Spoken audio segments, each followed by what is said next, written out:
د نن چهارشنبي ورځې لنډ او مهم خبرونه. د صنعت او سوداګرۍ وزارت وایي چې د قزاقستان د لومړي وزیر د مرستیال سریک ژومانګارین په مشرۍ د یاد هیواد یو لوړپوړی پلاوی کابل ته راورسید.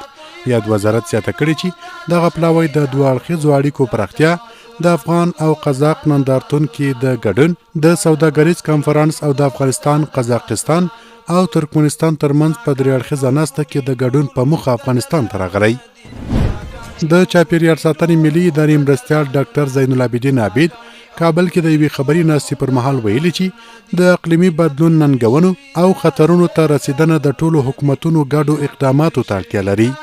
ښاغلي عابد له ملي او نړیوالو بنسټونو او خصوصي سکتور څخه غوښتي چې په خپلو کاري پروګرامونو کې د اقلیم بدلون اړوند موضوعات شامل کړي او له دې پدیدې سره په مبارزه کې پوره ونډه واخلي. د اطلاعات او کلتور سرپرست وزیر ملا خیرالله خیرخوا د لوګر د میساینک کان د قراردادي شرکت له مشر سونګ وون بینګ سره په لیدنه کې د دغې پروژې د پلي کولو پر مهال د لرغونو اثارو پر خوندیتوب ټینګار کړی. د هرات سیمه ییز چارواکي وایي چې د دغه ولایت په زندهجان ولسوالۍ کې 93 نوي جوړ شوي کورونه زلزله ځپلو ته وسپارل شول. د راپورونو له مخې هرات ولایت کې زلزله ځپلو ته د کورونو جوړولو چارې لا هم روانې دي.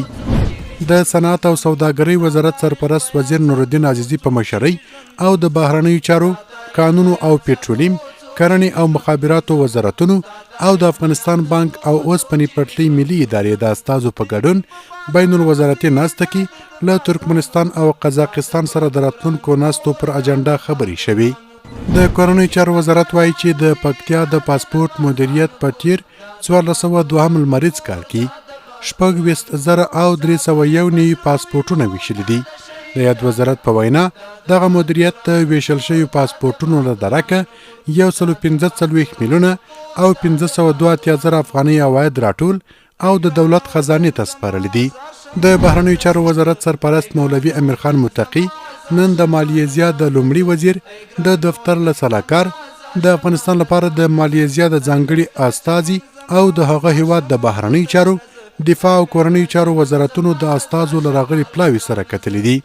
د ګردیز ښاروال مولوي حبیب الرحمن منصور وایي چې د ګردیز ښار په شیخانو سیمه کې د 50,000 امریکایي ډالرو په لګښت د اوبو د یو کانال جوړولو چارې پیل شوي.